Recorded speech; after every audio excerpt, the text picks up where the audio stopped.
الحمد لله وكفى والصلاة والسلام على عباده الذين اصطفى أما بعد فأعوذ بالله من الشيطان الرجيم بسم الله الرحمن الرحيم وإذ قال ربك للملائكة إني جاعل في الأرض خليفة قالوا وتجعل فيها من يفسد فيها ويسفك الدماء ونحن نسبح بحمدك ونقدس لك قال إني أعلم ما لا تعلمون صدق الله العظيم رب اشرح لي صدري ويسر لي أمري واحلل عقدة من لساني يفقهوا قولي۔ جیسا کہ میں نے عرض کیا تھا، سورہ بقرہ کے پہلے 4 رکوع نہایت اہم ہیں، نہایت جامع ہیں۔ پہلے 2 رکوعوں میں 3 قسم کے انسانوں کی وضاحت کی گئی، 3 قسم کے کردار کے نقشے کھینچ دیے گئے۔ تیسرے رکوع میں قرآن مجید کی دعوت کا خلاصہ آ گیا، توحید فی العقیدہ، توحید فی العمل، یعنی عبادت اللہ کی، ایمان بالرسالت، قرآن مجید کو منزل من اللہ کلام ماننا۔ اس میں اگر شک ہے تو جو بھی چیلنج تھا، اگر واقعتاً تمہیں شک ہے، حقیقت میں شک نہیں ہے، لیکن جیسا کہ تم کہہ رہے ہو کہ تمہیں شک ہے تو کوشش کرو اس کے مقابلے کی ایک صورت بنا لاؤ۔ پھر آخرت، جنت اور دوزخ، ان دونوں کا تذکرہ ہو گیا۔ پھر ایک خاص مسئلہ جو قرآن مجید کے اسلوب پر اعتراض کی شکل میں آیا کہ اس میں مچھر جیسی حقیر شے کا بھی تذکرہ ہے، اس کی حکمت بیان کر دی گئی کہ تشبیہ اور تمثیل میں ظاہر بات ہے کہ ممثل لہو اور ممثل بہی میں مناسبت چاہیے۔ جس چیز کے لیے تمثیل بیان کی جا رہی ہے، جس شے سے تمثیل بیان کی جا رہی ہے، ان میں مناسبت ہونی چاہیے، اس میں عظیم یا حقیر کا کوئی سوال نہیں۔ پھر یہ بات کہ جن لوگوں کے دلوں میں زیغ ہے، کجی ہے، وہ اس قرآن سے بھی ان کی ضلالت میں، گمراہی میں اضافہ ہوگا۔ جو لوگ طالب حق ہیں ان کو یہ قرآن مجید ہدایت دے گا، اور کن کو اللہ گمراہ کرتا ہے؟ جو سرکش ہے، جو نمبر 1 اللہ سے جو عہد کر کے دنیا میں آئے تھے اس کی خلاف ورزی کر رہے ہیں اور صلہ رحمی کے بجائے قطع رحمی کرتے ہیں۔ اس کے بعد ایک بہت اہم فلسفیانہ بات آ گئی، اور اسی کے ضمن میں نے اصل میں یہ ساری بات دہرائی ہے۔ میں نے کہا تھا کہ یہ بات واضح ہوگی آگے جا کر سورہ غافر میں۔ پھر ذہن میں لائیے کہ جب یہ صورت نازل ہوئی ہے، سورہ غافر نازل ہو چکی تھی، لہذا یہاں اجمالی تذکرہ ہے، وہاں تفصیلی تذکرہ ہے۔ اہل جہنم کا قول نقل ہوا ہے، ربنا امتنا اثنتین واحییتنا اثنتین فاعترفنا بذنوبنا فهل الى خروج من سبیل۔ اے اللہ، تو نے 2 مرتبہ ہم پر موت وارد کی، 2 مرتبہ ہمیں زندہ کیا، اب ہم نے اپنے قصور تسلیم کر لیے، تو اب یہاں سے بھی کوئی اور مرحلہ ہے یا نہیں؟ یہاں سے نکلنے کا بھی کوئی راستہ ہے یا نہیں؟ اس سے حقیقت یہ واضح ہوئی، انسان کی تخلیق اول ہوئی عالم ارواح میں، صرف ارواح کی حیثیت سے، اور حدیث میں آتا ہے الارواح جنود مجندہ، لشکروں کی شکل، تمام انسان۔ ان سے عہد لیا گیا الست بربکم قالوا بلی، پھر سلا دیا گیا ارواح کو۔ یہ گویا کہ پہلی موت تھی جو ہم گزار آئے۔ پھر عالم خلق کا مرحلہ آیا۔ عالم خلق میں یہ تناسل کے ذریعے سے رحم مادر میں جب ایک جنین تیار ہوتا ہے تو ایک حدیث ہے حضرت عبداللہ ابن مسعود سے، 4 مہینے کا جب جنین ہو جاتا ہے تو اس کے بعد وہ روح لا کر اس میں پھونک دی جاتی ہے۔ یہ گویا کہ احیاء اولا ہو گیا، پہلی مرتبہ کا زندہ کیا جانا، پہلی موت کی نیند سے جگا دیا گیا۔ اے تازہ واردان بساط ہوائے دل، اب ہم اس دنیا میں اس جسد کے ساتھ زندہ ہوئے، اب پھر موت آئے گی، جسد یہی چلا جائے گا جہاں سے آیا تھا، روح جہاں سے آئی تھی وہاں واپس جائے گی۔ ثم یمیتکم ثم یحییکم ثم الیہ ترجعون، پھر تمہیں اللہ کی طرف لوٹا دیا جائے گا۔ یہ ہے بہت گہرا نقطہ فلسفہ دین کا۔ اس کے بعد مضمون شروع ہو رہا ہے خلافت کا، جس کا اجمالی جو ہے تذکرہ تیسرے رکوع کی آخری آیت میں آ گیا۔ هو الذی خلق لکم ما فی الارض جمیعا، زمین میں جو کچھ ہے اے انسانوں تمہارے لیے پیدا کیا گیا۔ اسی کے ساتھ جڑتا ہوا مضمون اب خلافت کا آ رہا ہے۔ وَإِذْ قَالَ رَبُّكَ لِلْمَلَائِكَةِ إِنِّي جَاعِلٌ فِي الْأَرْضِ خَلِيفَةً، اور یاد کرو جب کہ کہا تھا تمہارے رب نے فرشتوں سے، میں بنانے والا ہوں زمین میں ایک خلیفہ۔ اب خلیفہ کی حقیقت کو سمجھیے، خلیفہ کسے کہتے ہیں؟ نائب۔ عام طور پر لوگوں کو مغالطہ ہوتا ہے کہ خلیفہ جانشین جو ہے وہ تو کسی کے موت کے بعد ہوتا ہے، زندگی میں تو نہیں ہوتا۔ لیکن یہاں اصل میں ہمارے لیے بہت آسان ہے، انسان کی جو اصل حقیقت ہے اس دنیا میں اس کو سمجھنے کے لیے یوں سمجھیے کہ ہم آج سے 50 سال پہلے انگریز کے غلام تھے۔ ہمارا بادشاہ یا ملکہ انگلستان میں تھا یا تھی۔ دہلی میں وائس رائے ہوتا تھا۔ وائس رائے کا کام کیا ہے؟ جو حکم آیا ہے ہز میجسٹیز گورنمنٹ کا یا ہر میجسٹیز گورنمنٹ کا جو حکم آیا ہے بلا چون و چرا، بغیر کسی تغیر و تبدل کے نافذ کرے۔ ہاں جہاں کوئی حکم وہاں سے نہیں ہے تو یہاں کے حالات میں بہترین اپنی رائے قائم کرے، غور و فکر کرے، یہاں کی مصلحتیں کیا ہے۔ جو چیز بھی امپائر کی مصلحت میں ہو اس کے مطابق فیصلہ کر سکتا ہے۔ بین ہی یہی رشتہ ہے۔ اللہ ہے لیکن اللہ نے اپنے آپ کو غیب کے پردے میں چھپا لیا ہے۔ زمین پر انسان ہے، اب انسان کا کام یہ ہے جو ہدایت آ رہی ہے اللہ کی طرف سے اس پر تو بے چون و چرا عمل کرے۔ جہاں کوئی ایکسپریس ہدایت نہیں ہے، کوئی واضح ہدایت نہیں ہے، وہاں اپنے بیسٹ ججمنٹ کو ایکسرسائز کرے۔ اسی کا نام اجتہاد ہے۔ غور و فکر کرے، سوچے، اور جو بات روح دین کے زیادہ سے زیادہ مطابقت رکھنے والی ہو اس کو اختیار کرے۔ بین ہی یہی رشتہ ہے در حقیقت، رشتہ خلافت کہ جو اللہ اور انسان کے مابین ہے۔ اب یہ جو دی گئی ہے یہ حیثیت تمام انسانوں کو دی گئی ہے۔ پوٹینشلی ہر انسان اللہ کا خلیفہ ہے، لیکن جو اللہ کا باغی ہو جائے، جو خود حاکمیت کا مدعی ہو گیا، گویا کہ وہ باغی ہے۔ اب اگر شاہجہاں بادشاہ تھا، اس کا کوئی ولی عہد تھا، اور ولی عہد جو ہے صبر نہیں کر سکتا، اپنے باپ کی زندگی ہی میں بغاوت کر دیتا ہے، حکومت حاصل کرنا چاہتا ہے، تو اب وہ کیا ہے؟ واجب القتل ہے۔ جو لوگ بھی حاکمیت کے مدعی ہو گئے، ویسے تو حقیقت واجب القتل ہے، لیکن دنیا میں مہلت دی ہے اللہ نے، یہ دارالامتحان ہے، فوراً قتل نہیں کرتا، فوراً ختم نہیں کرتا۔ وَلَوْلَا كَلِمَةٌ سَبَقَتْ مِنْ رَبِّكَ إِلَىٰ أَجَلٍ مُّسَمًّى لَقُضِيَ بَيْنَهُمْ، اگر یہ پہلے بات طے نہ ہو چکی ہوتی، ایک وقت معین تک کے لیے انہیں مہلت اللہ نے نہ دی ہوتی تو اللہ فیصلہ چکا دیتا، لیکن مہلت دی ہے۔ لیکن کم سے کم اتنی سزا ملتی ہے کہ اب وہ خلافت کے حق سے محروم کر دیے گئے۔ گویا کہ اب خلافت دنیا میں ہوگی خلافت المسلمین، صرف وہی شخص کہ جو اللہ کو مانے اپنا حاکم مطلق، وہ خلافت کا اہل ہے۔ تو یہ چند باتیں خلافت کی اصل حقیقت کے ضمن میں یہیں پر سمجھ لیجیے۔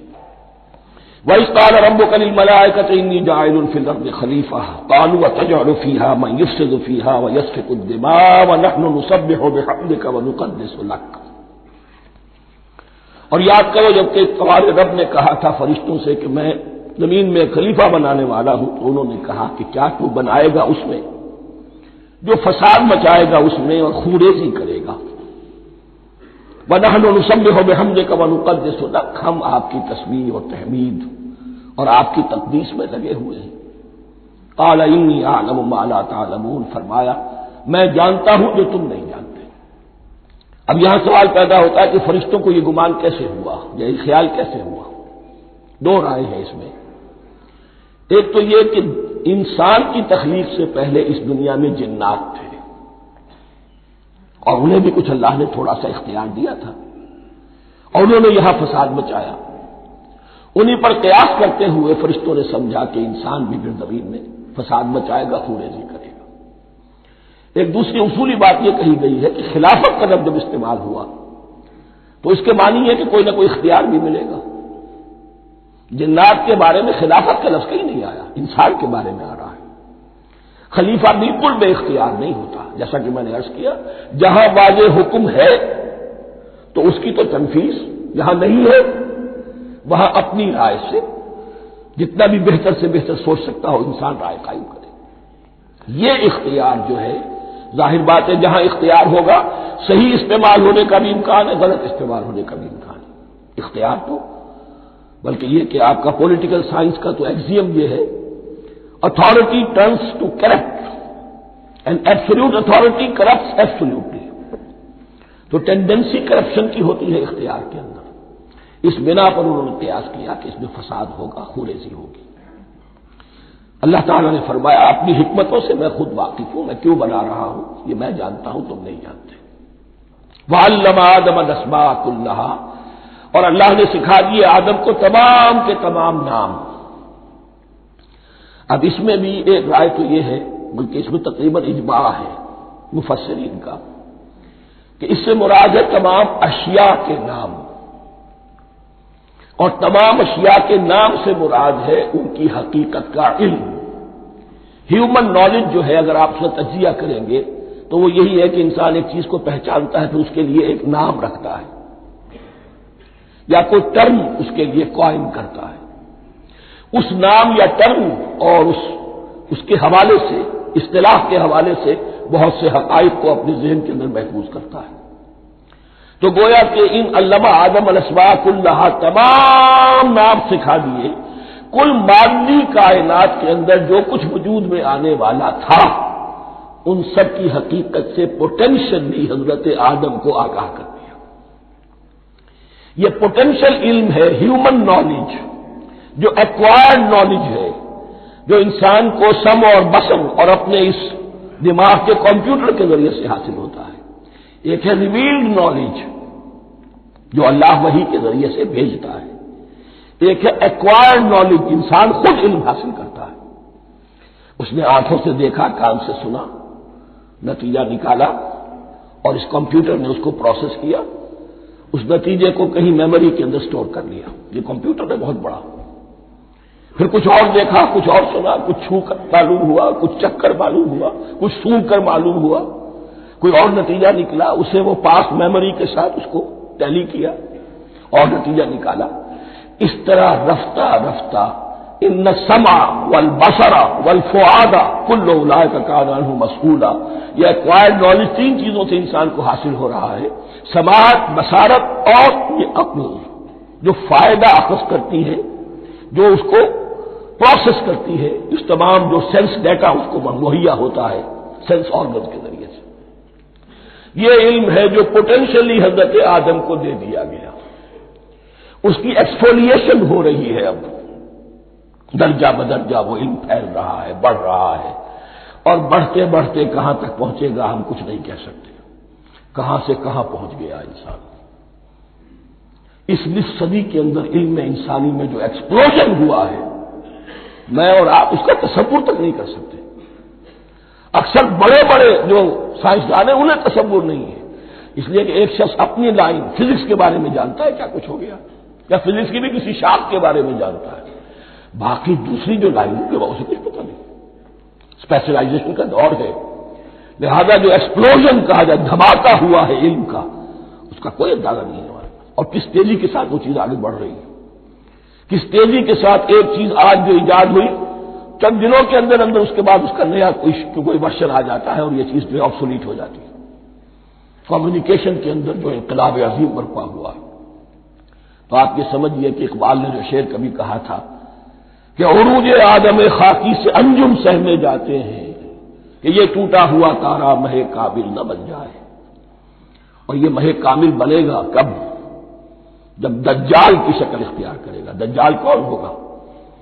جو ان تمام قواعد طبیعہ کے اوپر قابو پا لے گا، جب چاہے گا جہاں چاہے گا بارش برسائے گا، رزق کے تمام خزانے اپنے ہاتھ میں لے لے گا، جو اس کے اوپر ایمان لائے گا اسی کو ملے گا، کسی اور کو نہیں ملے گا.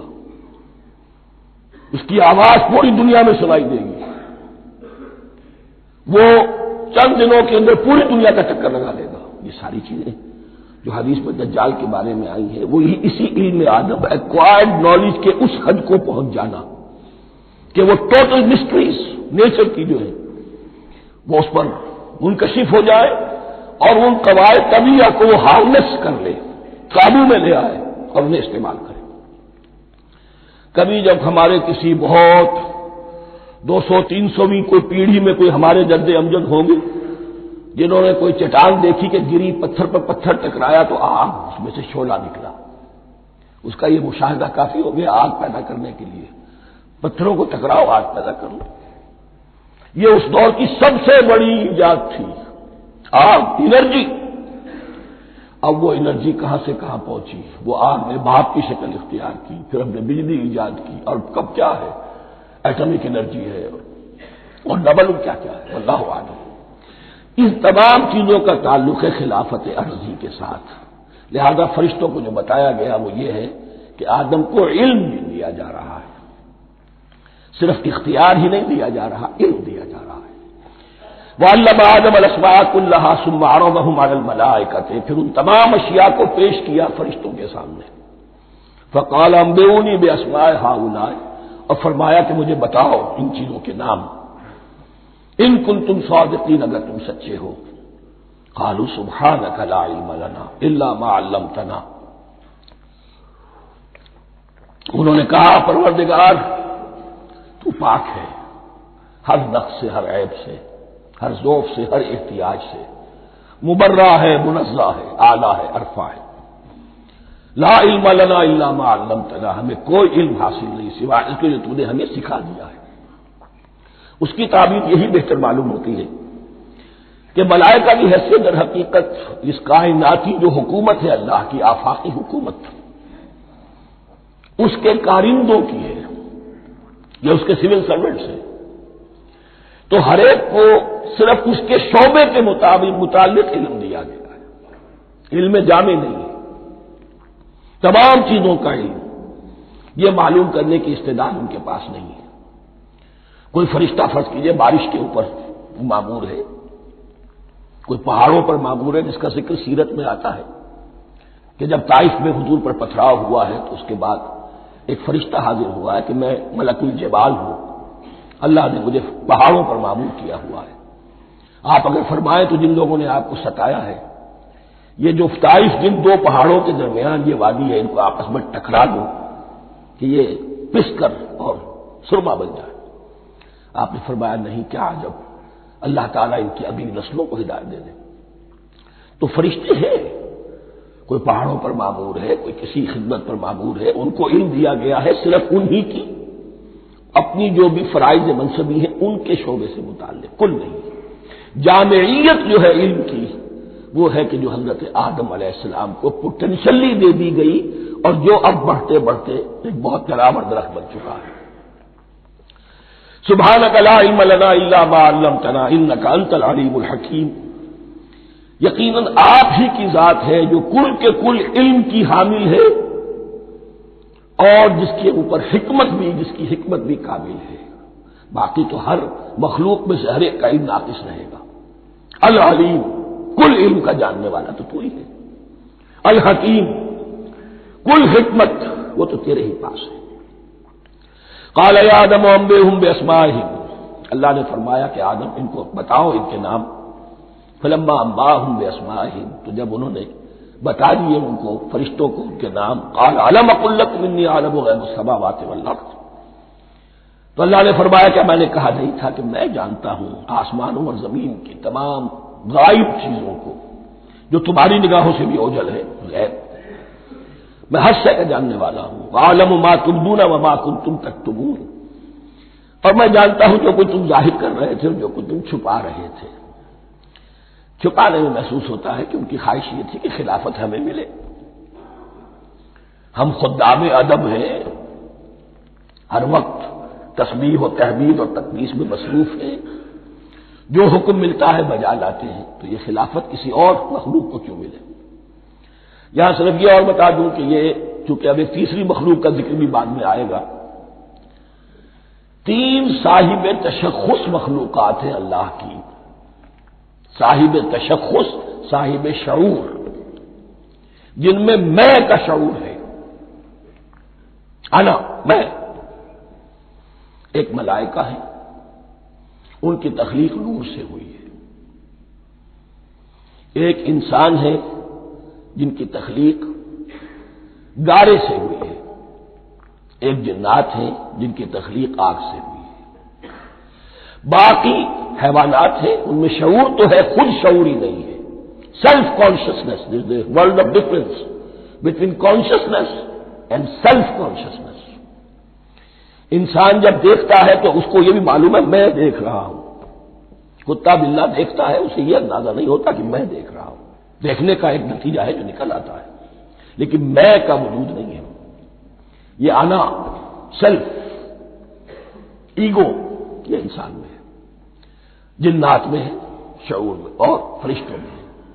ایک نوری مخلوق، ایک ناری مخلوق، ایک زمین کے اس کرسٹ میں، یہ جو مٹی اور گارے، مٹی اور پانی کا جو ملغوبہ ہے گارے کی شکل میں، اس سے بنا ہے۔ قال يا آدم انبئهم باسمائهم فلما انباهم باسمائهم قال الم اقل لكم اني اعلم غيب السماوات والارض واعلم ما تبدون وما كنتم تكتمون واذ قلنا للملائكه اسجدوا لآدم فسجدوا الا ابلیس۔ اور یاد کرو جب کہ ہم نے کہا فرشتوں سے سجدہ کرو سب کے سب آدم کو، جھک جاؤ آدم کے سامنے، فسجدوا، ان سب نے سجدہ کیا، الا ابلیس، سوائے ابلیس کے۔ پہلی بات تو یہ سمجھیے کہ تمام ملائکہ کے سجدے کی ضرورت کیا تھی؟ کیا یہ صرف تعظیماً تھا؟ اور تعظیماً اگر تھا تو کیا آدم خاکی کی تعظیم تھی یا کسی اور شے کی تعظیم تھی؟ مکی صورتوں میں یہ بات 2 جگہ واضح کی گئی ہے۔ فَإِذَا سَوَّيْتُهُ وَنَفَخْتُ فِيهِ مِن رُوحِي فَقَعُوا لَهُ سَاجِدِينَ، جب میں اس آدم کی تخلیق مکمل کر لوں اور اس میں اپنی روح میں سے پھونک دوں تب گر پڑنا اس کے سامنے سجدے میں۔ تعظیم اگر ہے تو آدم خاکی کی نہیں ہے، اس کے اندر جو ڈیوائن ایلیمنٹ ہے، جو ڈیوائن سپارک ہے، جو روح ربانی ہے، میری روح، اس کی ہے۔ اور نمبر 2، اس کی حکمت کیا ہے، علت کیا ہے، غرض و غائب کیا ہے؟ جیسا کہ میں نے عرض کیا، اس کائنات کی اس حکومت کے کارندے تو وہ ہیں۔ خلیفہ بنایا جا رہا انسان کو، جب تک یہ ساری سول سروس اس کے تابع نہ ہو خلافت کیسے کرے گا؟ دیکھیے میں جانا چاہتا ہوں، چوری کرنے کے لیے جانا چاہتا ہوں، راستے میں کتنے فیکٹرز ہوں گے، کتنے فزیکل فینومینا ہوں گے، میں چلنا چاہتا ہوں، میں زمین کو دھکیلتا ہوں، زمین مجھے دھکیلتی ہے، زمین مجھے نہ دھکیلے تو میں کیسے چلوں گا؟ یہ پوری کائنات جو ہے، یہ جب ہم کوئی ارادہ کرتے ہیں اور کوئی فیل کرتے ہیں تو اس فیل کے پورے ہونے میں، اس کے ظہور میں نہ معلوم کون کون سے ایلیمنٹس ہیں، کون کون سی فورسز آف دی نیچر ہیں جو ہمارے ساتھ موافقت کرتی ہے تو ہم وہ کام کر سکتے ہیں۔ اور ان سب پر فرشتے مامور ہیں، ہر ایک کی اپنی ڈومین ہے۔ اگر وہ تابع نہ ہو تو خلافت کی کوئی معنی نہیں۔ خلافت دی گئی ہے، یہ ادھر جانا چاہتا ہے جانے دو، یہ نماز کے لیے مسجد میں جانا چاہتا ہے جانے دو، یہ چوری کے لیے نکلا ہے نکلنے دو، اس لیے کہ اس کو جو اختیار دیا گیا ہے، اس کے اختیار کے استعمال میں یہ تمام جو قوتیں ہیں وہ اس کے ساتھ موافقت کرتی ہیں، تب اس کا کوئی ارادہ، وہ اچھا ہو یا برا، وہ پایہ تکمیل کو پہنچ سکتا ہے۔ یہ گویا کہ سبارڈینیشن اس کے لیے سمبل کہ تمام فرشتوں کو جھکا دیا گیا۔ البتہ اس آیت میں ایک مغالطہ پیدا ہوتا ہے، الا ابلیس، سوائے ابلیس کے۔ مغالطہ یہ پیدا ہوتا ہے کہ شاید وہ بھی فرشتہ تھا، اس لیے کہ حکم تو فرشتوں کو دیا گیا تھا۔ پھر نوٹ کیجئے، اس سے پہلے، بہت پہلے سورہ کہف نازل ہو چکی ہے، اور سورہ کہف میں فرما دیا گیا ہے کان من الجن ففسق عن امر ربی، وہ جن تھا، پس اس نے سرکشی کی اپنے رب کے حکم سے. فرشتے کی شان یہ نہیں ہے، وہ اللہ کے کسی حکم کی سرتابی نہیں کرتا. لا یعصون اللہ ما امرہم ویفعلون ما یؤمرون، وہ اللہ کے کسی حکم کی نافرمانی نہیں کرتے اور جو حکم ملتا ہے بجا لاتے. یہ جنات کے اندر اختیار تھا، جیسے اختیار انسانوں کو دیا گیا ہے. جنات میں نیک بھی ہے، بد بھی ہے، اعلیٰ بھی ہے، ادنا بھی ہے، جیسے انسانوں میں. لیکن یہ عزازیل جو جن تھا، علم اور عبادت دونوں کے اعتبار سے بہت بلند ہو گیا تھا، اور یہ فرشتوں کا یوں سمجھیے کہ ہم نشین، فرشتوں کے ساتھ اس طور سے شامل. جیسے بہت سے انسان بھی اگر اپنی بندگی میں، زہد میں، عبادت میں، نیکی میں ترقی کرے تو ان کا ملائے اعلیٰ کے ساتھ، عالم ارواح کے ساتھ، عالم ملائکہ کے ساتھ ایک رابطہ قائم ہوتا ہے. اسی طریقے سے وہ جو عزازیل تھا، جن ہونے کے باوجود اپنی نیکی، عبادت، پارسائی اور اپنے علم میں فرشتوں سے بہت آگے تھا. اس لیے معلم الملکوت کی شکل اختیار کر چکا تھا. اس کو اپنی زون تھا. یہ بات جیسا کہ میں نے عرض کیا 7 مرتبہ قرآن میں یہ بات آئی ہے، قصہ ابلیس و آدم، کہ فرشتوں کو حکم ہوا کہ سجدہ کرو، سب جھک گئے، ابلیس نے سجدے سے انکار کر دیا 7 مرتبہ. یہ 7ویں مرتبہ ہے جو ہم پڑھ رہے ہیں. مصحف میں پہلی مرتبہ آ رہا ہے، ترتیب نزول میں 7ویں مرتبہ آ رہا ہے. یہ آدم و ابلیس کا قصہ اس سے آگے سورہ اعراف میں آئے گا، پھر سورہ ہجر میں آئے گا، سورہ بنی اسرائیل میں آئے گا، سورہ کہف میں آئے گا، سورہ طٰہٰ میں آئے گا، سورہ صاد میں آئے گا. 6 مرتبہ مکی قرآن میں، 1 مرتبہ یہاں. تو یہاں اشارہ نہیں کیا، اس لیے مغالطہ ہو سکتا ہے. لیکن یہ کہ سورہ کہف میں آپ کو بتا چکا ہوں، کان من الجن ففسق عن امر ربی، اس نے اپنے رب کے حکم سے سرتابی کی. نام اس کا عزازیل تھا. ابلیس اس کا صفاتی نام ہے اب، اس لیے کہ اب ابلیسوں کے معنی ہوتے ہیں مایوس ہو جانا. یہ اللہ کی رحمت سے بالکل مایوس ہے، اور مایوس جو ہو جائے وہ شیطان ہو جاتا ہے. اب میرا تو چھٹکارا نہیں ہے، جتنوں کو برباد کر سکوں کروں. میری تو عاقبت خراب ہو چکی ہے، جتنوں کو اپنے ساتھ، ہم تو ڈوبے ہیں سنم، تم کو بھی لے ڈوبیں گے. اب وہ شیطان اس معنی میں کہ انسان کی عداوت اس کی گھٹی میں پڑ گئی.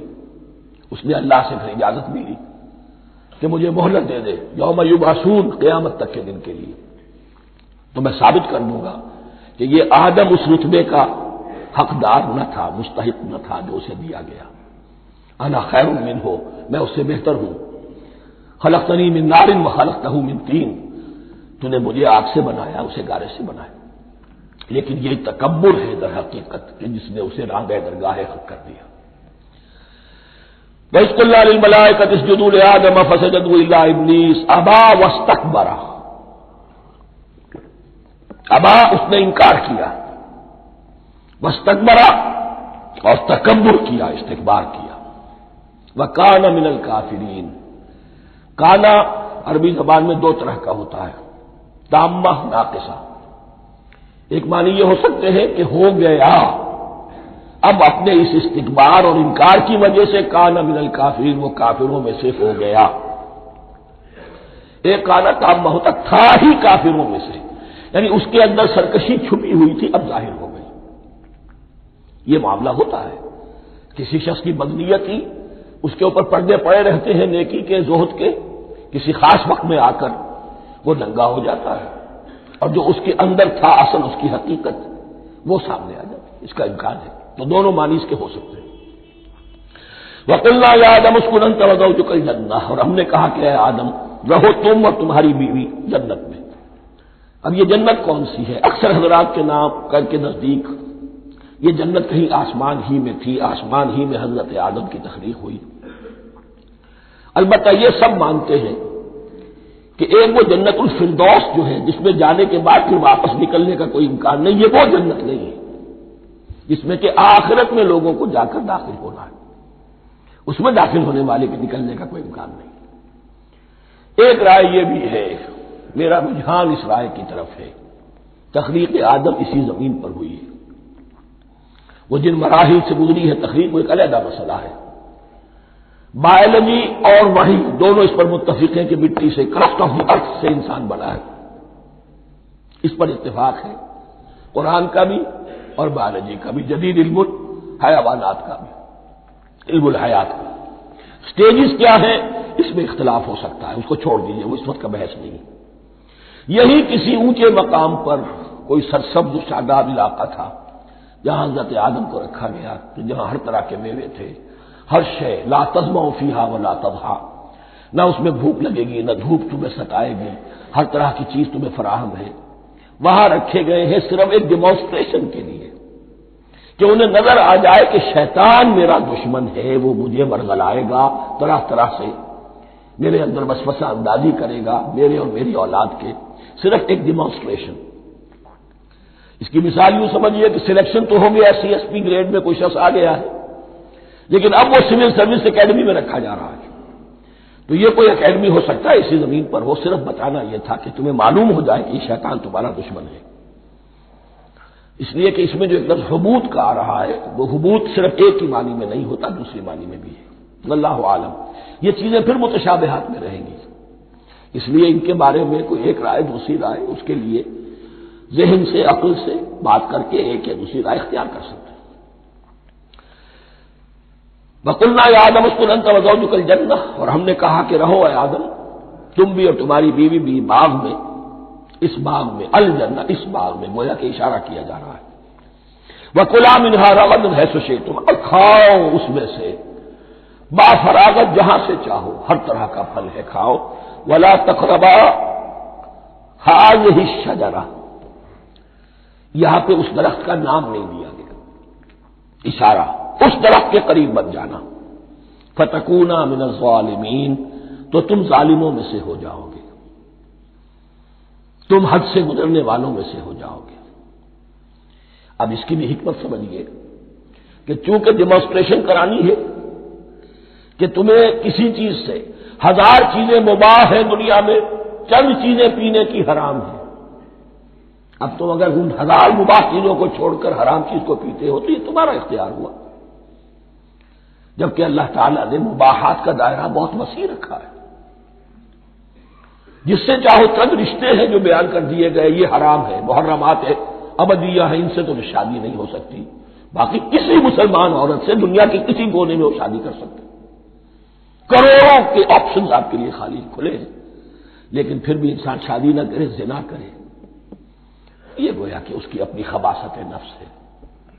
ایک نہیں، دو دو، تین تین، چار چار تک شادی کرو، اجازت ہے تمہیں۔ تو اس اعتبار سے مباحات، اب یہ پورا باغ تمہارے لیے مباح ہے، بس ایک درخت ہے اس کے پاس نہ جانا، اور درخت کا نام لینے کی کوئی ضرورت نہیں، تو آزمائش تھی نا، صرف ایک آزمائش اور اس کی ڈیمانسٹریشن۔ فَأَزَلَّهُمَا الشَّيْطَانُ عَنْهَا، تو پھسلا دیا ان دونوں کو شیطان نے اس درخت کے بارے میں۔ اب وہ کس کس طریقے سے پھسلایا، یہ بھی جیسا کہ میں نے عرض کیا 6 مرتبہ چونکہ یہ قصہ آ چکا ہے، اس کی آپ کو سورہ طٰہٰ میں تفصیل ملے گی، کس کس طریقے سے پھسلایا اور اس بات کے لیے تیار کیا۔ فَأَخْرَجَهُمَا مِمَّا كَانَا فِيهِ، تو نکلوا لیا ان دونوں کو اس کیفیت میں سے جس میں کہ وہ تھے، وہ کیفیت کہ نہ کوئی مشقت ہے نہ کوئی محنت ہے، اور انسان کو ہر طرح کا اچھے سے اچھا پھل مل رہا ہے، تمام ضروریات فراہم ہیں، اور خاص کوئی حلہ جنت ہے جس کا کہ لباس بھی عطا کیا گیا ہے۔ لیکن ان کیفیات سے اب نکال کر، اب جسے آپ کہیں گے بٹر فیکٹس آف لائف، اچھا اب جاؤ، یہ ڈیمانسٹریشن کرنی تھی، ہو گئی۔ شیطان تمہارا دشمن ہے، تمہارا اور تمہاری نسل کا، شیطان لعین، اور وہ تمہیں پھسلائے گا جیسے آج پھسلایا ہے۔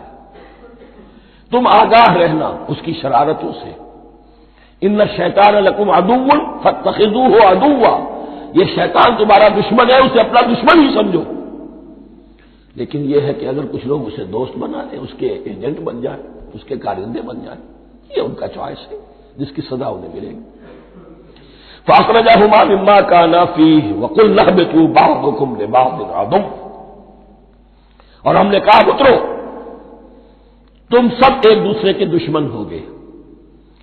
اب یہ چونکہ جمع کا صیغہ آیا ہے، ایک دوسرے کے دشمن ہوگے، تو ایک دشمنی تو شیطان اور آدم اور ذریت آدم کی ہے، ایک اور دشمنی بھی ہے جو انسان میں مرد اور عورت کے مابین ہے۔ عورت بھی پھسلاتی ہے، غلط راستے پر ڈالتی ہے، مرد عورتوں کو گمراہ کرتے ہیں، عورتیں مردوں کو گمراہ کرتی ہیں۔ قرآن مجید میں کہا گیا یا ایھا الذین آمنوا ان من ازواجکم واولادکم عدوا لکم فاحذروہم، اہل ایمان چوکنے رہو، چوکس رہو، تمہاری بیویوں اور اولاد میں سے تمہارے دشمن ہیں، بچ کر رہو، کیپ الرٹ، کہیں ان کی محبت تمہیں راہ حق سے منحرف نہ کر دے۔ تم ایک اچھا کام کرنا چاہتے ہو، بیوی رکاوٹ بن گئی، بیوی کو اچھا کام کرنا چاہتی، شوہر رکاوٹ بن گیا، تو یہ محبت نہیں ہے، یہ عداوت ہے۔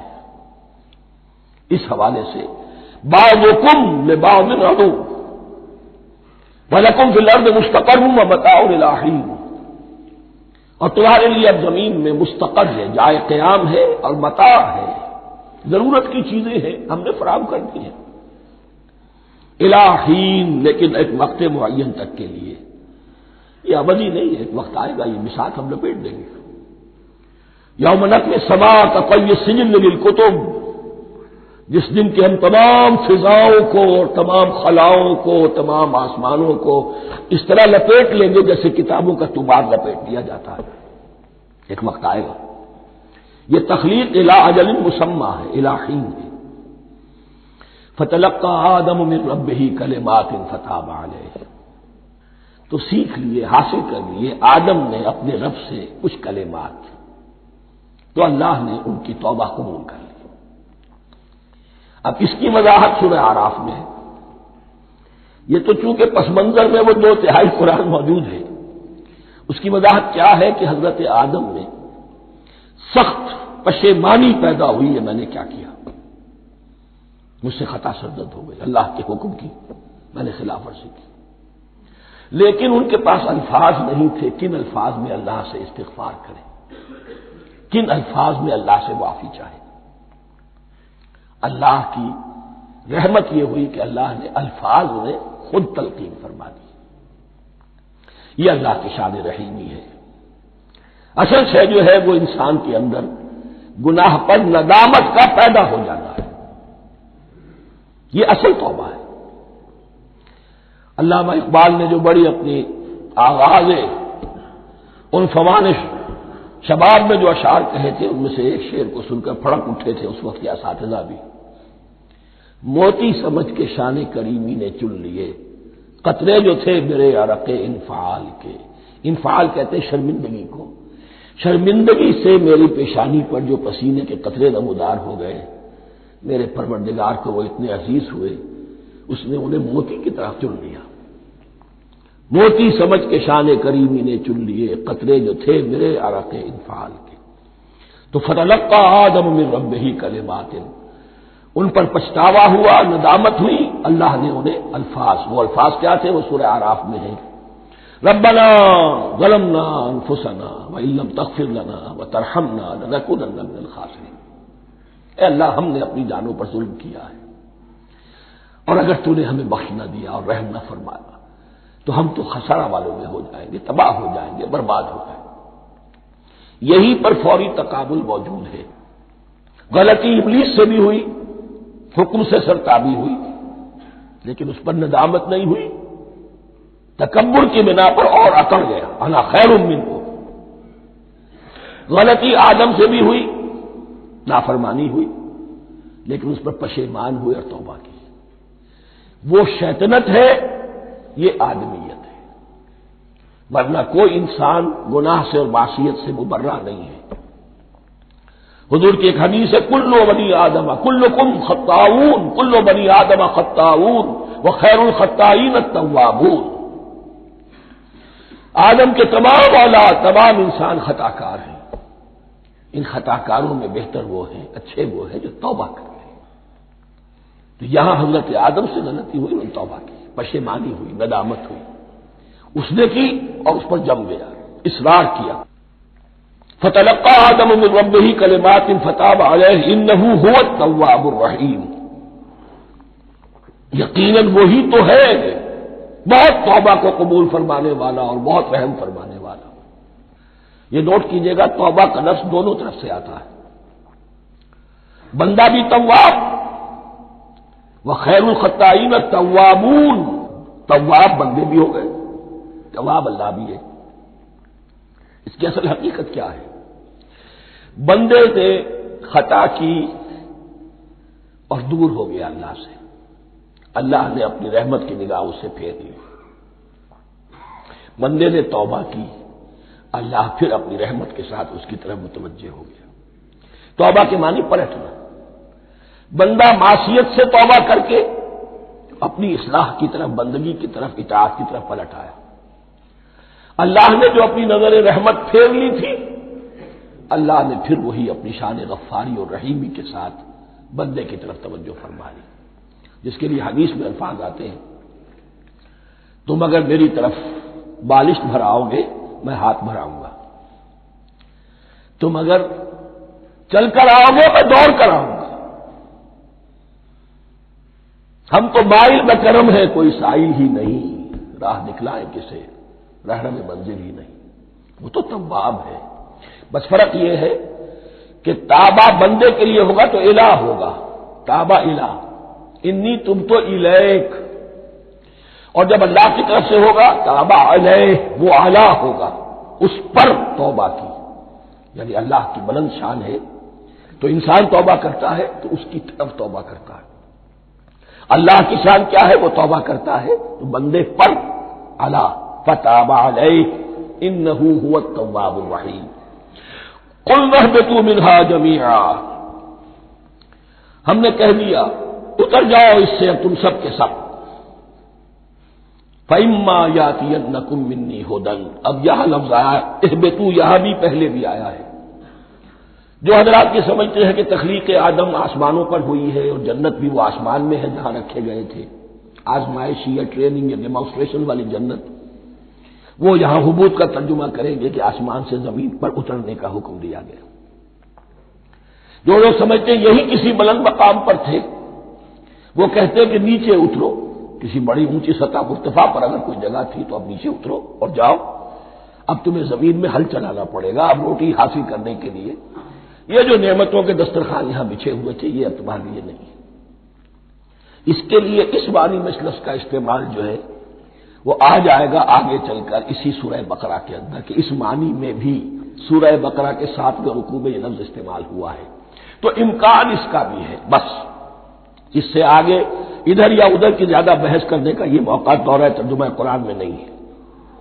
قُلْ اهْبِطُوا مِنْهَا جَمِيعًا فَإِمَّا يَأْتِيَنَّكُم مِّنِّي هُدًى فَمَن تَبِعَ هُدَايَ فَلَا خَوْفٌ عَلَيْهِمْ وَلَا هُمْ يَحْزَنُونَ.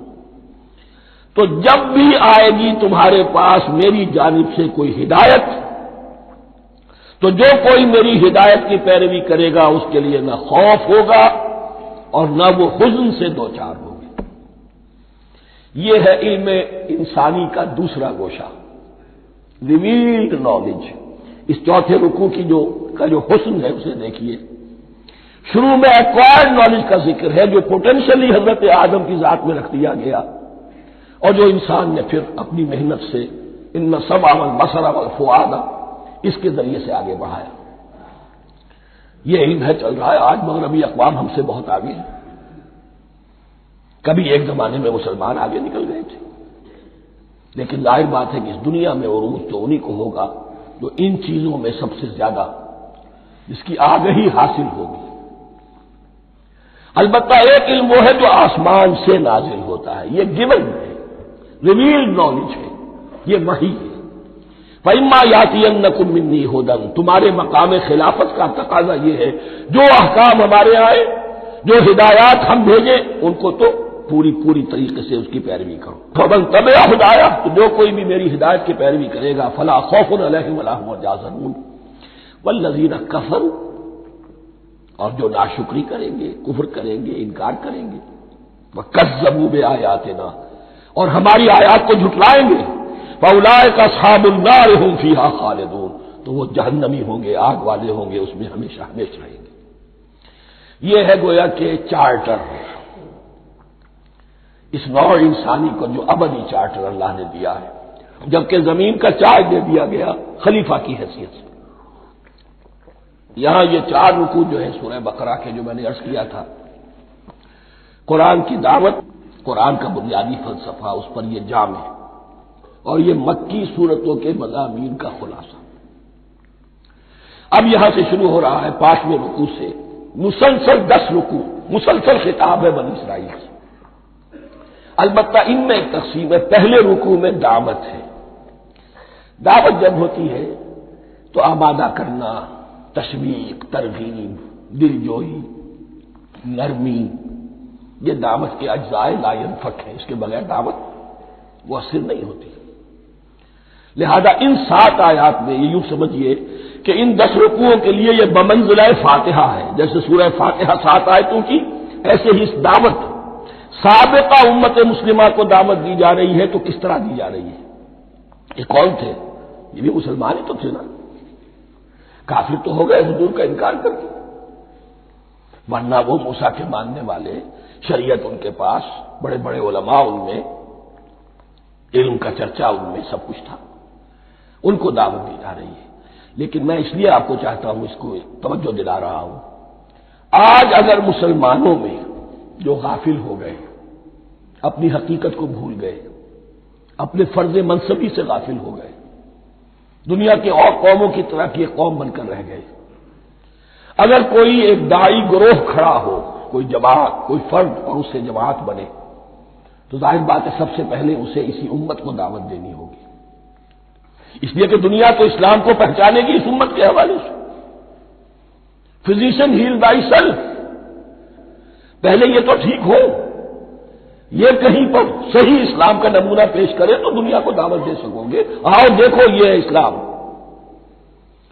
اس لیے ان کو جو دعوت دینے کا اسلوب ہونا چاہیے وہ عکس ہوگا اس اسلوب کا جو ان 7 آیات میں ہمارے سامنے آ رہا ہے۔ یا بنی اسرائیل اذکروا نعمتی التی انعمت علیکم، اے بنی اسرائیل، اسرائیل کو سمجھ لیجئے، یہ مرکب لفظ ہے، اسم، اسی سے اسیر بنا ہے، اسیر جو کسی کا قیدی ہوتا ہے۔ ایل عبرانی میں اللہ کے لیے ہے، اور اسرائیل کا ترجمہ ہے عبداللہ، اللہ کا غلام، اللہ کے ساتھ بندھا ہوا، اس کی اطاعت کے قلاتے کے اندر۔ تو یہ اسرائیل، یہ لقب ہے حضرت یعقوب علیہ السلام کا۔ ان کے 12 بیٹے تھے، 12 بیٹوں سے جو نسل چلی وہ بنی اسرائیل ہے، انہی میں حضرت موسیٰ کی بعثت ہوئی اور تورات انہیں دی گئی، پھر یہ ایک بہت بڑی امت بنے۔ ان پر 4 ادوار آ چکے تھے قرآن مجید کے نزول کے وقت تک۔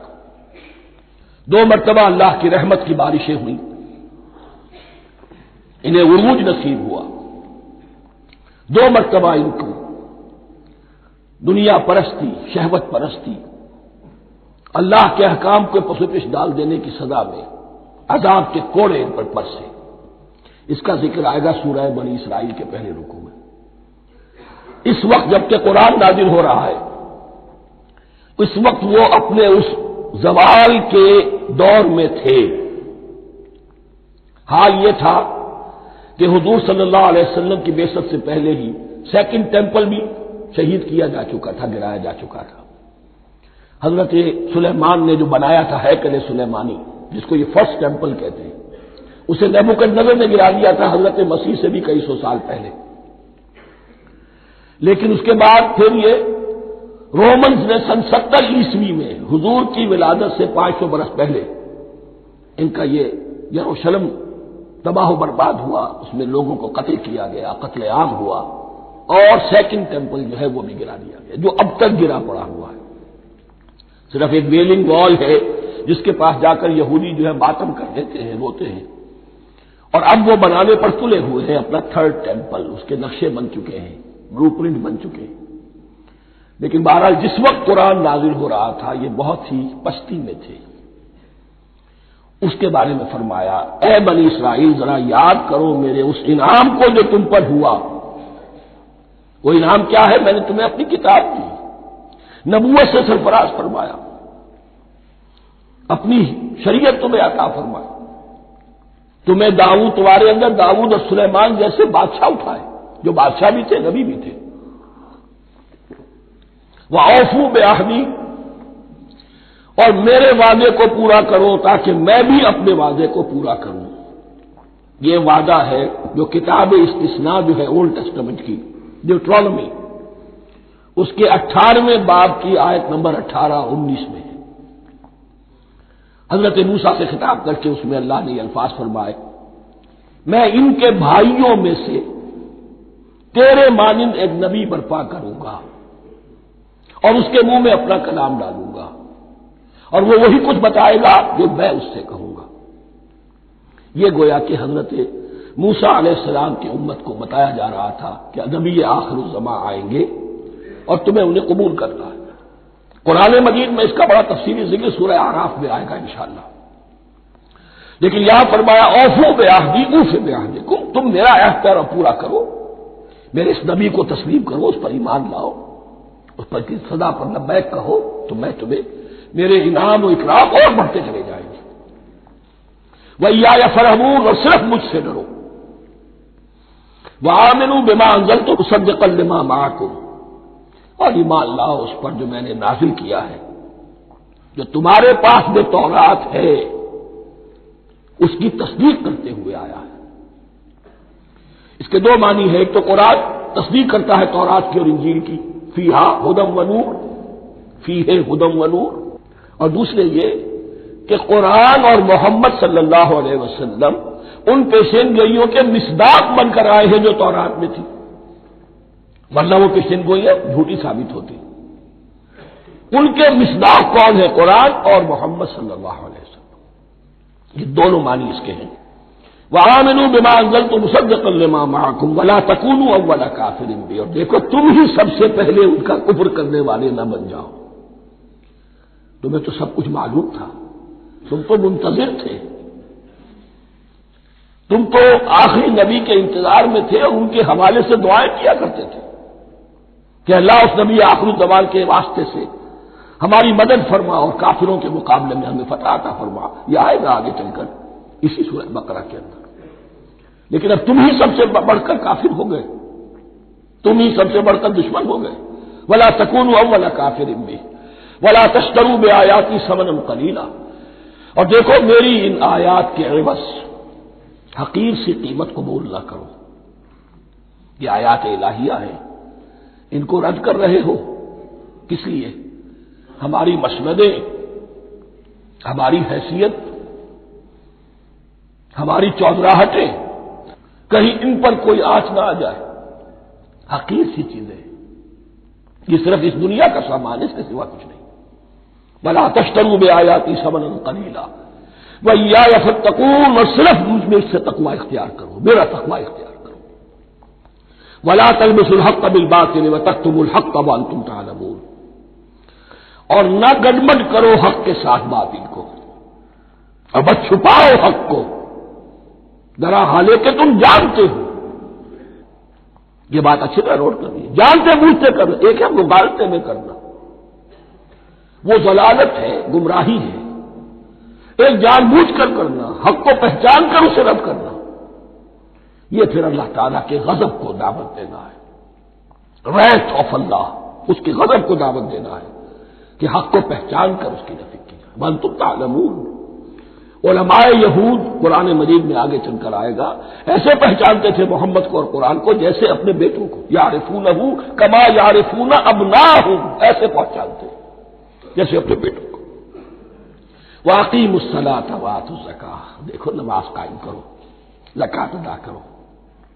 وَارْکَعُوا مَعَ الرَّاکِعِینَ، اور جھکنے والوں کے ساتھ جھکو۔ یہ اول تو رکوع کو انہوں نے اپنے ہاں سے خارج کر دیا تھا، ثانیاً باجماعت نماز ان کے ہاں ختم ہو گئی تھی۔ وَارْکَعُوا مَعَ الرَّاکِعِینَ، جماعت باجماعت نماز کی طرف اشارہ ہے۔ أَتَأْمُرُونَ النَّاسَ بِالْبِرِّ وَتَنْسَوْنَ أَنفُسَكُمْ، کیا تم لوگوں کو نیکی کا حکم دیتے ہو، تقویٰ کی، پارسائی کی تعلیم دیتے ہو؟ میں کہہ رہا ہوں کہ اصل میں مخاطب کون ہے؟ علماء یہود، اس آیت سے ثابت ہو گیا عالم ہمارا بھی جب بھی کھڑا ہوگا اونچے سے اونچا آواز کہے گا، اعلیٰ سے اعلیٰ بات کہے گا۔ اکثر و بیشتر کا حال یہ ہے کہ ان کا اپنا کردار دیکھیے تو کوئی مناسبت ہی نہیں اس سے کہ جو وہ بات کہہ رہا ہے، جو لوگوں کو دعوت دے رہا ہے اس پر خود عمل نہیں۔ تو یہی در حقیقت علماء یہود کا کردار بن چکا تھا۔ أَتَأْمُرُونَ النَّاسَ بِالْبِرِّ وَتَنْسَوْنَ أَنفُسَكُمْ، کیا تم لوگوں کو نیکی کا حکم دیتے ہو اور خود اپنے آپ کو بھول جاتے ہو؟ وَأَنْتُمْ تَتْلُونَ الْكِتَابَ، اور یہ سب کچھ تم کر رہے ہو اس حال میں کہ کتاب پڑھتے بھی ہو، تورات پڑھتے ہو، صاحب تورات ہو۔ ہمارے بھی بہت سے علماء کا علماء سو جنہیں ہم کہتے ہیں حال یہ ہو چکا ہے، خود بدلتے نہیں قرآن کو بدل دیتے ہیں، ہوئے کس درجہ فقیہان حرم بے توفیق۔ جو صورتحال ہے صرف قرآن کا متن بچا ہوا ہے، اس کے مفہوم میں، اس کی تفسیر میں، اس کے ترجمے میں تو تحریفیں موجود ہیں، بڑی بڑی تحریفیں موجود ہیں، متن بچا ہوا ہے، وہ اس لیے کہ اللہ تعالیٰ نے اس کی حفاظت کا ذمہ لیا ہے۔ وَاسْتَعِینُوا بِالصَّبْرِ وَالصَّلَاةِ، اور مدد حاصل کرو دو چیزوں سے، صبر اور نماز۔ یہ صبر کا لفظ یہاں پر بہت قیمتی ہے، بہت بامانی ہے۔ علماء سو کیوں وجود میں آتے ہیں؟ جب وہ دنیا کے کتے بن جائیں گے تو دین کو بدنام کرنے والے ہوں گے۔ بظاہر دینی مناسب ہیں لیکن اصل میں ان کے پردے میں دنیا داری کی جا رہی ہے، صبر نہیں، بس صبر کے ساتھ اور نماز کے ساتھ، اس لیے کہ آپ صحیح راستے پر آئیں گے۔ اگر کوئی عالم دین لوگوں پر تنقید کرے گا، لولا ینہاہم الربانیون والاحبار، کیوں نہیں روکتے ان کے علماء اور ان کے اولیاء اور صوفیاء ان کو حرام کھانے سے اور جھوٹ بولنے سے؟ اگر کوئی شخص روکے گا اس کو پھر نذرانے تو نہیں ملیں گی، اس کی خدمتیں تو نہیں ہوگی۔ اگر تو دنیا میں صبر اختیار کرنا ہے تب تو آپ حق بات کہہ سکتے ہیں، اور اگر دنیاوی ایمبیشنز ہے تو پھر آپ کو کہیں نہ کہیں کمپرومائز کرنا پڑے گا۔ وَاسْتَعِینُوا بِالصَّبْرِ وَالصَّلَاةِ، صبر اور نماز۔ وَإِنَّهَا لَكَبِیرَةٌ، اور یقیناً یہ بہت بھاری شے ہے، بہت بھاری شے ہے۔ عام طور پر خیال یہ ہے کہ انہا کی ضمیر صرف صلاۃ کی طرف جاتی ہے، نماز بہت بھاری ہے۔ ایک رائے یہ ہے کہ نہیں، یہ پورے طرز عمل کی طرف جا رہی ہے، یہ طرز عمل کہ خود صبر کرو، اس دنیا میں صبر کرو، دنیا اور دنیا کے متعلقات میں کم سے کم پر قانع ہو جاؤ، اور حق کا بول بالا کرنے کے لیے میدان میں آ جاؤ، یہ طرز عمل۔ اور اس میں پھر نماز، الصلاۃ و عماد الدین۔ وَإِنَّهَا لَكَبِیرَةٌ إِلَّا عَلَى الْخَاشِعِینَ، یہ یقیناً بہت بھاری چیز ہے، یہ روش، یہ رویہ بھی بہت بھاری اور نماز بھی بہت بھاری ہے، سوائے ان خشوع رکھنے والوں کے، ڈرنے والوں کے، جن کے دل جھک گئے ہیں اللہ کے سامنے۔ الذین یظنون انہم ملاقو ربہم، جنہیں یہ یقین ہے کہ انہیں اپنے رب سے ملاقات کرنی ہے، جیسا کہ میں نے شروع میں توجہ دلائی تھی، وبالآخرۃ ھم یوقنون، یہ ایمان